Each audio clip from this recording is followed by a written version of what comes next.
കൂർക്കം വലി പലർക്കും ഒരു ചെറിയ പ്രശ്നം പോലെ തോന്നാം, പക്ഷേ ചിലപ്പോൾ അത് ശരീരം തരുന്നൊരു മുന്നറിയിപ്പായിരിക്കാം. ഉറക്കത്തിനിടെ ശ്വാസം പോകുന്ന വഴിയിൽ തടസ്സമുണ്ടാകുമ്പോഴാണ് കൂർക്കം വലി അനുഭവപ്പെടുന്നത്.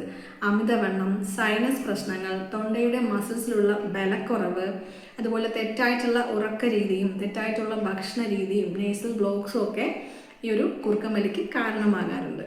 കൂർക്കം വലി കുറയ്ക്കാൻ ചെറിയ ചില പരിഹാരങ്ങൾ വീട്ടിൽ തന്നെ ചെയ്യാൻ പറ്റുന്നതാണ്. അതിലൊന്ന് സൈഡ് തിരിച്ചുറങ്ങുക, അതായത് ബാക്ക് സ്ലീപ്പിംഗ് ഒഴിവാക്കുക. നേസൽ ബ്ലോക്ക് ഉണ്ടെങ്കിൽ സ്റ്റീം ഇൻഹലേഷൻ ചെയ്യുക. ഓവർ വെയ്റ്റ് ഉള്ളവരാണെങ്കിൽ ശരീരഭാരം കുറയ്ക്കുക. രാത്രി ഉറങ്ങുന്നതിന് മുന്നേ ഹെവി ഫുഡ് കഴിക്കുന്നതും മദ്യം ഉപയോഗിക്കുന്നതും ഒഴിവാക്കുക. സ്ഥിരമായി പ്രാണായാമ പ്രാക്ടീസ് ചെയ്യുക. എല്ലാ ദിവസവും യോഗ പ്രാക്ടീസ് ചെയ്യുക. കിടക്കുമ്പോൾ തലയണ അല്പം ഉയർത്തി വയ്ക്കുക. ദിവസവും ഉറങ്ങുന്നതിന് കൃത്യമായിട്ടുള്ളൊരു ടൈം ഷെഡ്യൂൾ ഫിക്സ് ചെയ്യുക. നമ്മുടെ ലൈഫ് സ്റ്റൈലിൽ ചെറിയ മാറ്റങ്ങൾ കൊണ്ടുവരുമ്പോൾ അത് നമ്മുടെ ജീവിതത്തിൽ ഒരുപാട് മാറ്റങ്ങൾ കൊണ്ടുവരും.